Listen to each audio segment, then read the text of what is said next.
Phật soi lối khoan, thấy âm cứu nhủ lòng thương. Sương hương lòng mong tất cả chúng sinh, nơi nơi sống đời no ấm, bao kiếp tai kiếp nạn sẽ qua.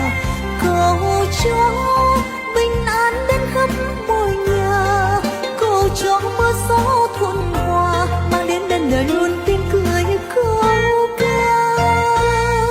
Hôm nay con đi lễ chùa, con đi lễ chùa, tâm hồn êm dịu thành thơi, phiền ưu bóng chợt như vơi. Đâu đây vẫn quyện hương gió đưa khói bay, thành tâm con lễ Phật cầu an.